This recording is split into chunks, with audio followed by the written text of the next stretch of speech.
everyone, and welcome back to our channel.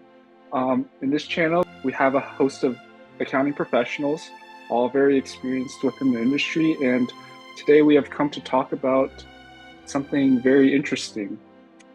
My name is James, and if you guys would like to introduce yourselves. My name is Prem Patel. I'm Jesus. And I'm Enrique. And today we will be discussing an expense reimbursement review. We have developed this memo that we have addressed to the internal audit team of an unknown company. And this memo looks at the findings from the audit of employee expense reimbursements from January to June 2017. And the objective is to identify patterns or anomalies in expense reports and determine if there's any need for additional data to verify that it matches with company policies. So in our initial analysis, we identified several high total reimbursement amounts. Employee number 526, Ball Ward, had the highest total reimbursement amounting to $27,129.51 from 66 requests, averaging about $411.05 per request, with a maximum individual expense of $740.36. Employee number 510, Laura Panner, also recorded high total expenses at $18,737.19 across 68 requests, which is double the employee average of 28 requests. Additionally, Laura does not hold a managerial title, which may indicate potential foul play unless her role requires significant business expenses. And now I'll pass it off to Prem. Hello, everyone. So in addition to that, we also found high average expenses for employee number 521 and employee number 517. Both of them had average expenses of $580.08 and $543.35 respectively, without holding managerial positions. And these are larger than average expenses, require us to further investigate to confirm if they are proper and are following proper procedures. Especially when they aren't managers or hold managerial positions. This higher amounts do seem a little bit suspicious. So there's also repeated low value expenses below the $50 threshold. We found 33 reimbursement requests were made for amounts below $50. 32 were made by employee number 510, which was Laura Panner, and these were all or a large portion of these were made for the same amount of $35.18. And what gets interesting is these were also made not only for the same amount, but also in different locations, which is definitely suspicious as well. And this pattern of repeated charges with the same amount across different locations is definitely unusual, and it could suggest that there's some potential misuse of the reimbursement policy due to their $50 threshold. So we would have to look at additional data on Laura's expenses, which would help us confirm if these are actually legitimate. And duplicate charges were another factor that we found. So we observed reimbursement number 1002 by employee number 501, Paul Klassler. And so this also requires further confirmation to ensure that expenses aren't being overpaid or are not actually duplicated. We also found unusual travel and location patterns from employee number 538, Shantu Patel, which made a series of transactions in Denver from April 24th to 27th. And it was also followed by a purchase in Baltimore on April 28th. So this unusual sequence of transactions across different cities raises questions regarding the purpose of the travel and would mean we'd have to further investigate to see if these are actually legitimate as well. And looking at monthly and location-based expense patterns, we found that April recorded the highest total expenses at $29,899.84 across 68 requests, which averaged $439.70 per request.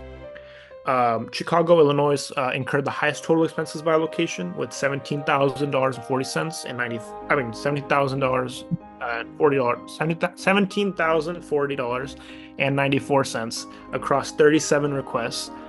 And there was also some non-trip related expenses from employee number 526, where they were no longer in San Diego, but continued submitting reimbursements for meals after the trip was over. And yeah, now I'll pass it over to Enrique for the recommendations. Okay, so these are our recommendations for further review. Our first employee, Laura Panner, had multiple low-value transactions just under the $50 threshold across various locations. So we recommend to verify that. Paul Klassler had duplicate charges in his reimbursement that he submitted, and we want to make sure that there's no overpay on our end. We also want to look at Shantu Patel. We need additional data on them to see if their travel expenses were actually associated with their Baltimore Denver trip. And lastly, 3 employees, Ball Ward, Max Lenders, and Timothy Diamond. We need more details on their high total expenses and their high average expenses to confirm if that was legit. And from there, I'll be passing it on back to Jesus. Hello. So I'll be doing further analysis with the new data. So after being able to receive the new expense reports and looking through them and analyzing, we arrived at a couple of conclusions. So Mr. Patel himself, he's clear. Based on the transactions and looking at the detailed reports, we were able to conclude that it makes sense and the charges seem reasonable enough for the purpose of the trips and the location itself. The problem does come into Laura and Paul.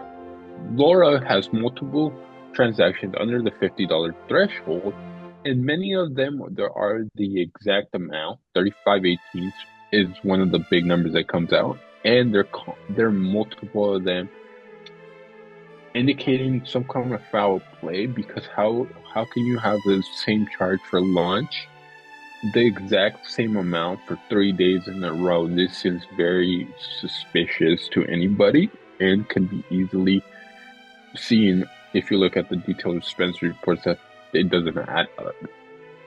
And there's a second agent in this whole story is Paul Klasser, which is his transactions do make sense. He is the VP of finance. He does have to do these expensive trips to Europe, but within those expense reports, he has companion airfare and lodging for an individual.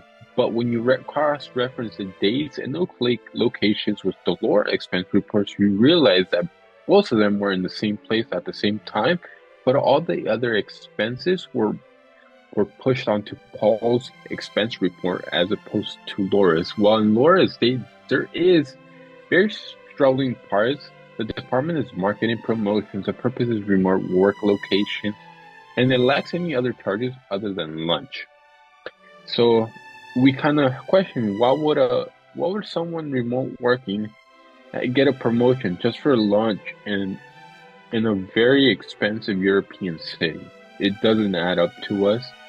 So there's definitely some kind of collusion or some kind of inner workings with Paul and Laura in this situation.